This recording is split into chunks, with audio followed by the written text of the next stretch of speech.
and welcome to Wake Up with Dr. Cheryl. Wealth is the ability to fully experience life by Henry David Thoreau. I'd like to share something funny. A young boy had just gotten his driving permit.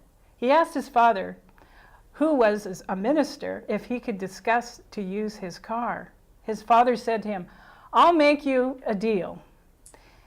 You bring your grades up, study the Bible a little, and get your hair cut, and then we'll talk about it." A month later, the boy came back again and asked his father if he could use the car. His father said, "Son, I'm really proud of you. You brought your grades up and studied the Bible well, and you didn't get your hair cut." The young man waited a moment and then replied, "You know, Dad, I've been thinking about it. Samson had long hair, Moses had long hair, and Noah had long hair. Even Jesus had long hair." His father replied, "Yes, son," and they all walked everywhere they went. Wake up to your health. It is your wealth. The subject that we're going to talk about on this show is very serious. Since I decided to educate myself, I am not going to whitewash this either. After researching and listening to the expert who's going to be on this show, I feel the people seriously need to wake up about this issue. There is no wealth in our lives if you lose your mind and your mental capacity through our every breath. I'm going to say this again, there's no wealth on any level, especially our health through the very air that we breathe and the food that we eat. It won't matter how much money you have in your bank account in your pocket if you don't have your mental and physical health. My guest this evening has done so much research and with his practical experience continues to prove of what some huge corporations and extremely wealthy families are doing to control the weather and the food that we eat and especially the air we breathe. I know you've heard about Monsanto, Bill Gates' family, and the Rothschilds, and more.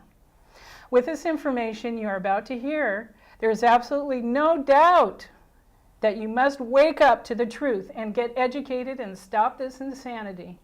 Ultimately, these are the examples of truth and that are results of addiction to control and greed on a major level. So please wake up.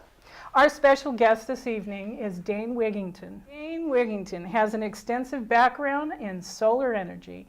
He is a former employee of Bechtel Power Corporation and was a licensed contractor in California and Arizona. His personal residence was featured in a cover article on the world's largest renewable energy magazine, Home Power.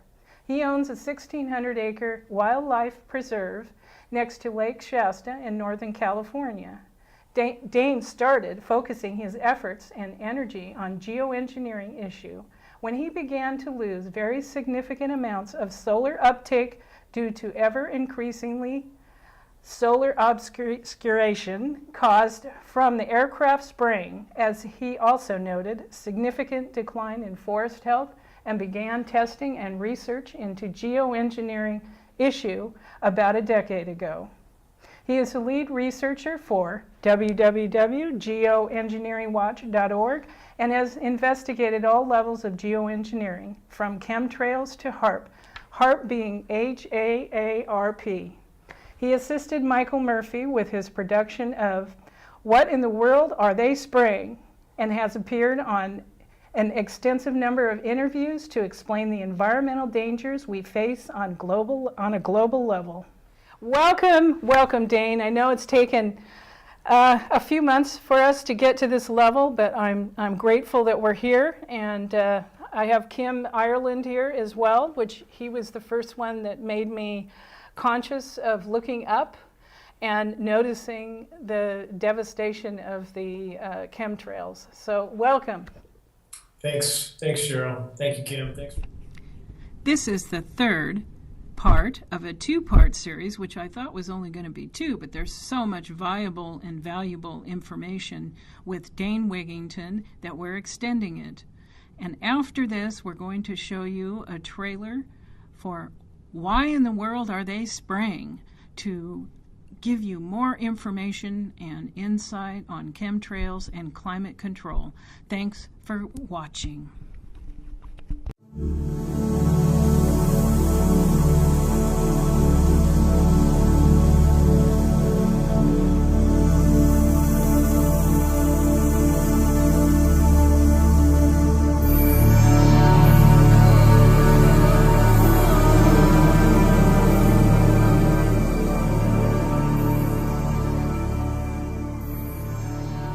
name is Scott Stevens. I was a television weatherman for 20 years.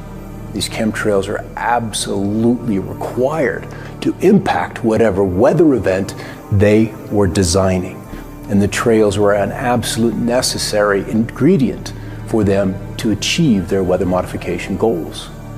Chemtrails are a key element in the whole thing because they're obviously a way of putting a highly reflective material into the atmosphere. With cloud seeding, the cooling will be achieved by making clouds reflect a bit more sunlight back to space than they would otherwise, and less sunlight reaching the surface would tend to cool the planet.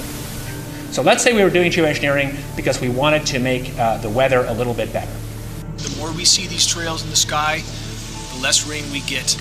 Virtually all scientific data, even from the proponents of geoengineering, state clearly saturating the atmosphere with particulates will create drought. Much has been made of this issue of damage from precipitation. If the issue is understanding the climatic response, which was I think most of where this was going, that is exactly where the precipitation gets higher or lower. There will be monsoon failures during that period. There'll be huge hurricanes. It's likely to cause some damage in some places. The global studies indicate there will be some impact on precipitation patterns, and obviously there's a lot more opportunity for work in that area. Just seeding can be pretty effective for the clouds we explored, but the interactions between seeding and precipitation in the form of drizzle are really complex.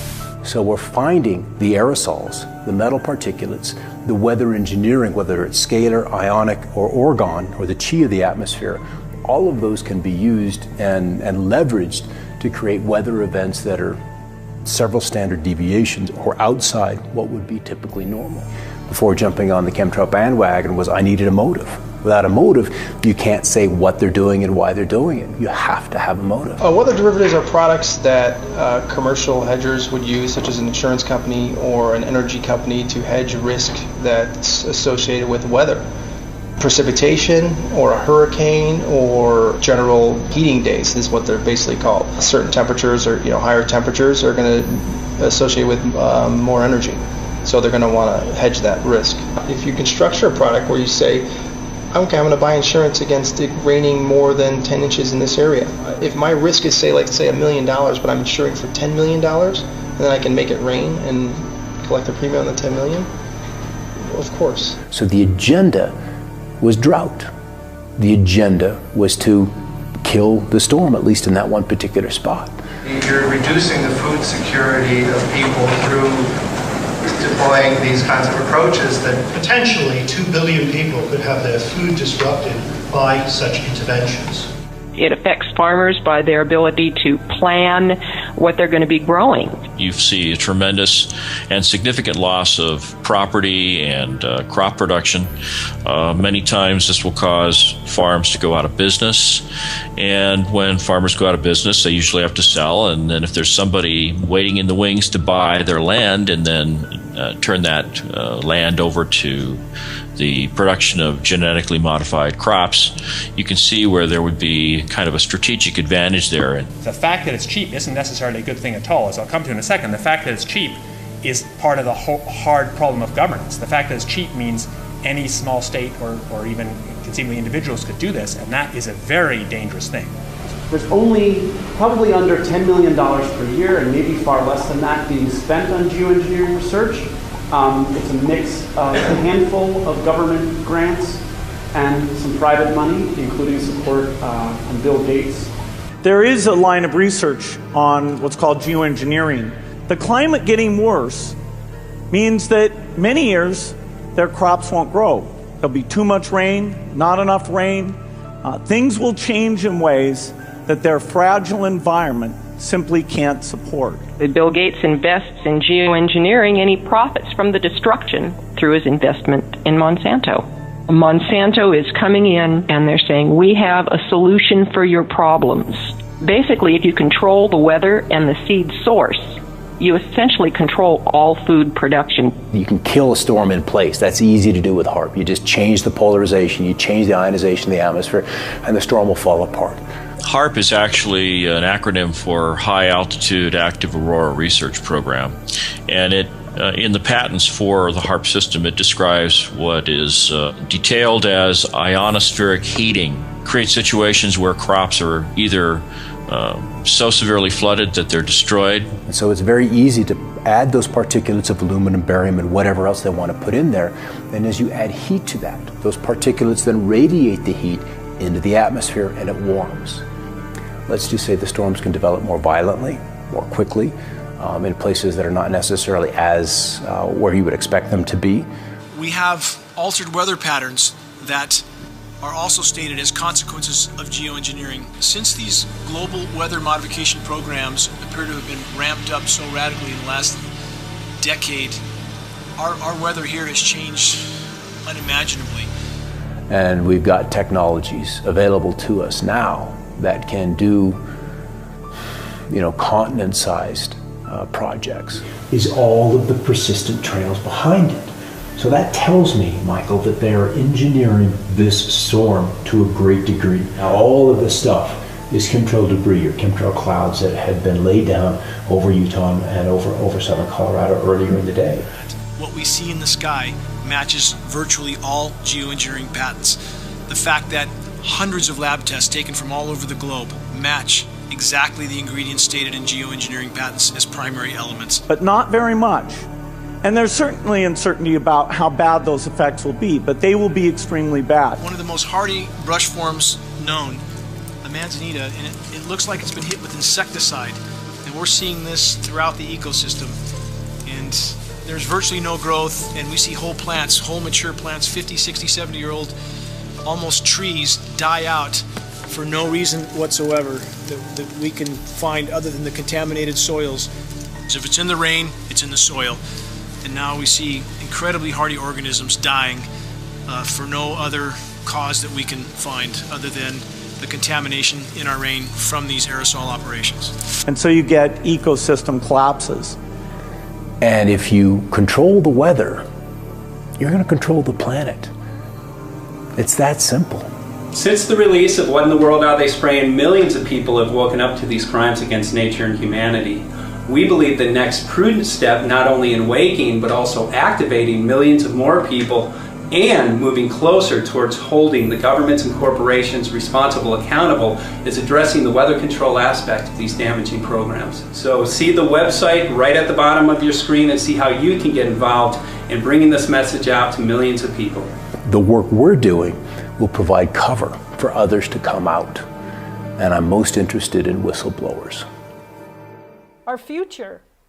Our future. Sorry, Kim, go ahead. Dane, can you just talk a little bit more about the timeline that we're looking at here, as far as if what is happening today continues at the rate that it's happening, what kind of realistic time frame are we looking at for life to be very different than it is for the average person today? For a paradigm shift, I think that's extremely close. I think that, again, I would be surprised if certain realities can be hidden past the end of this year. That doesn't mean everything is over. It just means that it will be apparent to anybody who's even halfway awake that we are in a paradigm shift. Mathematically speaking, less than 1 year for most people to see a dramatic shift in their reality. If they're halfway awake, look at what we're seeing right now. At the start of this year, we saw beginning of April, Siberia burning, some fire fronts 200 miles wide in April. Siberia is normally frozen until mid-June. I mean, we're seeing astounding things. The fish die-offs, if you look at in the last month, in May alone, several hundred places around the globe. We have 400 dead zones in the oceans around the globe. 400, some as big as 10,000 square miles. These are zones where there is no oxygen, nothing lives. The fish catchers are going through the basement. Resource wars are happening right now. You have chaos in about 30 plus countries around the globe. They're descending into total anarchy. I mean, it's getting hard to hide that now, but so I want to frame this in a way that people understand. I'm not saying the world ends at the end of this year. I'm not saying that, but I'm saying I think that the unraveling of what we have known will pick up so much momentum, and the climate situation, especially if we have an ice-free Arctic, it will be clear to everyone that they have been lied to on a level that can scarcely be comprehended. Now, if we project that out in the future, I think the more answer your question as you framed it, Kim, mathematically, this is a very non-linear equation, very non-linear. And none of the climate modeling, none. Now try to imagine this, the largest scientific panel ever assembled on any subject in human history, the IPCC, none of their modeling takes feedback loops into account, like methane, none. I mean, so those models are virtually worthless. So these PhDs and these organizations are simply there to try to hide the situation. So if we mathematically project this forward based on the trajectories that we see right now, the data indicates that we could be looking at a 5 to 6 degrees C temperature rise in the next 15 years in the Northern Hemisphere. That's 12, 13 degrees perhaps. Human beings have never existed at temperatures that high. We believe we're already perhaps 2 to 3 times the increase that we're being told publicly already. If that indeed does play out, if we do stay on this course right now, mathematically it looks as if there may be no life in the Northern Hemisphere as early as 2030, 2032, no life.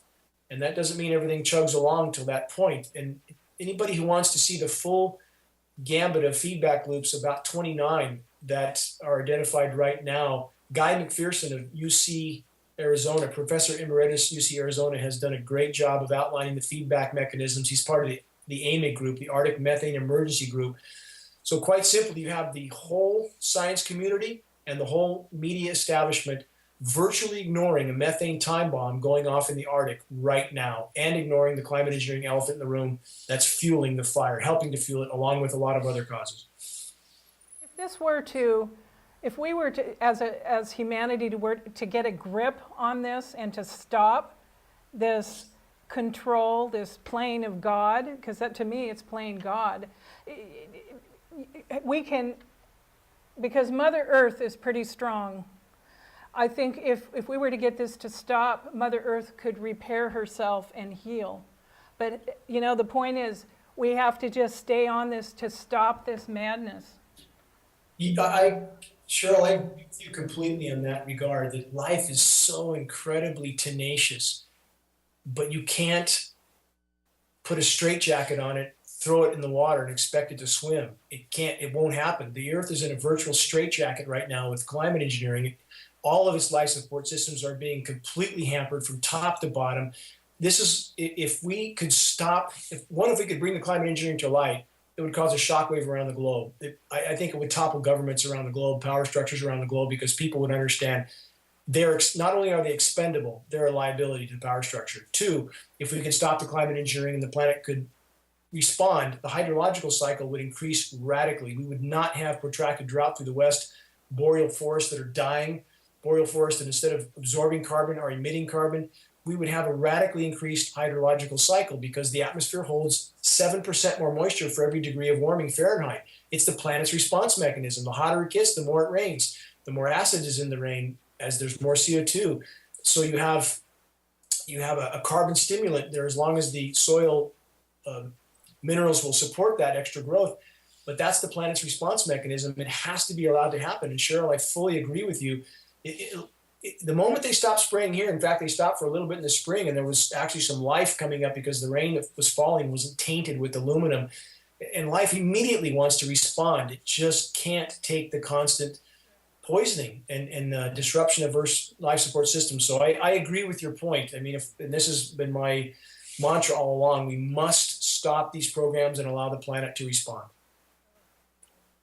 Well, Dane, I totally respect and honor what you are doing, and we just have to keep educating more and more of the masses to be on the same page so we can stop this insanity. On that note, that would be my appeal to everyone. You can't walk away from this truth, and if you do, then you bear the responsibility as well for what unfolds. And too many people, I mean, from the environmental groups which I outlined to even many religious institutions that I've visited and discussed this issue with, and a lot of the churches in the North State with pastors who initially wanted to not even accept data from me because they just weren't interested.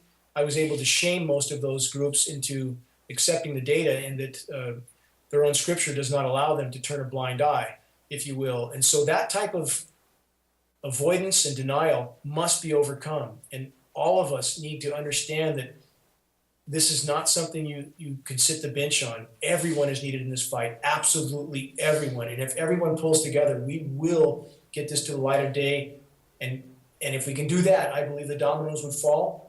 We will be able to bring it to a halt then. And if we can do that, it's the greatest leap in the right direction that the human race can take right now. On that note, do you think it would be a good idea to approach churches? Absolutely. I mean, I'm speaking for myself, you know, because like you said, they can't turn you away. It's an imperative to approach them. And if they try, what you must remember is a lot of the pastors with a lot of the churches are more worried about their 501 nonprofit than they are facing what needs to be faced. And if that's the case, then they need to be exposed and held accountable for not being willing to share this truth with their congregations. Certainly, climate engineering is the epitome of bad stewardship for planet Earth. Absolutely. The absolute epitome. It's the epitome of human insanity. So yes, to answer your question, Evil. Yes. It's evil is what it is. But yes. Anyway, I know that we could go deeper into some other subjects. And Kim, do you have any other questions? I think we've pretty well covered the waterfront, Cheryl. Dane, you did a magnificent job of pointing out the urgency that this requires, which is, it's hard, it's really hard to believe and hard to imagine, but you put it in the terms that makes it real.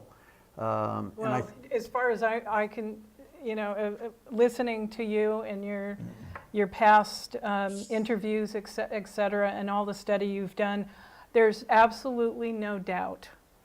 I just wonder how long it will be, but you know what? I don't want to wonder. I want to take action, and I want everybody that I know to be aware of this and take action, because that's what's going to take.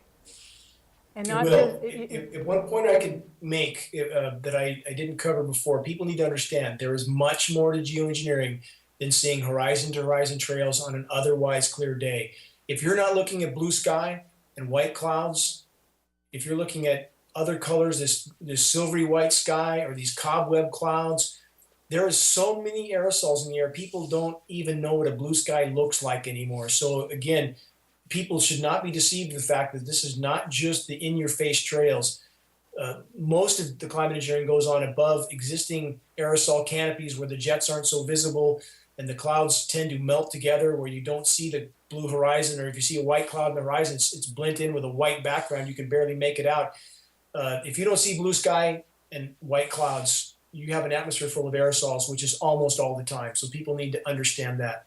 That's really the beginning, you know, of looking up, paying attention, and you know, appreciating the beauty that we do have. But when it's corrupted with this human infusion of control, it's out of control. So, but thank you so much, Dane, for finally coming on our show here, and I will continue my drive and spirit towards this in all my interactions.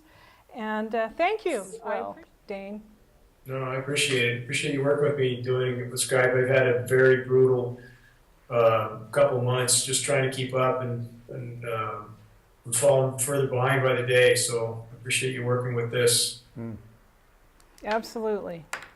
There's so much data coming in. Things are unfolding so rapidly. It's just, I'm posting a couple, 2-3 articles a day, sometimes just trying to keep ahead of the bigger developments, but we're in for quite a ride.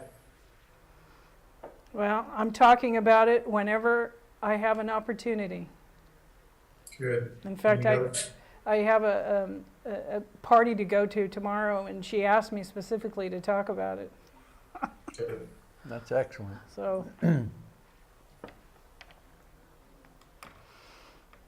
you see any pattern, Dane, to areas of activity? Seen increased activity around the globe in the last 2 to 3 months. And of course, the activity varies depending on the weather pattern that it appears they're trying to set up. So, we certainly see consistencies as they will not let it rain here in the West. Mm-hmm. They continue to keep the moisture pump going in parts of the East, and that appears to be related to what's happening in the Arctic. It's just a long conveyor of events that are all interrelated. So, it's just a matter of connecting those dots. But in the meantime, you have the Weather Channel trying to explain away a lot of things. Like today it was 85, the shores near Lake Michigan. 85. Water temps 36 degrees to 37 degrees, and yet Lake Superior is still full of ice. And the Weather Channel spent considerable time trying to explain that. And how did they explain it? How could they explain it? They just mentioned that, the water's generally colder than the air. Well, yeah, we know that. That doesn't mean that ice should be floating around on it. And, when you couple that with the 75-pound ice boulders that the Great Lakes experienced in the last 3 years that were also a product of chemical ice nucleation, it's just comical to watch the Weather Channel try to cover up, rationalize this stuff. That's what they're paid to do. Yeah, that's what they're paid to do. But if you actually see some of these clips, they're clearly not prepared to try to explain it away, and they do a lot of fumbling. I appreciate it. Yeah. Thanks so much, Dane. Thank you, Kim. Thank you both. Yeah, appreciate it. So until next time, take care. Thank you, guys. Yeah. Thanks for everything. It's a pleasure, eh? Okay. Yeah. Great day. Bye-bye for now. Have a great night. You too. Yeah. Wow. That was like the best interview I've ever seen him give, Thank you for Marin TV for facilitating this show, and especially to my crew, Brad, Eric, Jack. Please support and become a member of Marin TV. Bye for now. Until next time.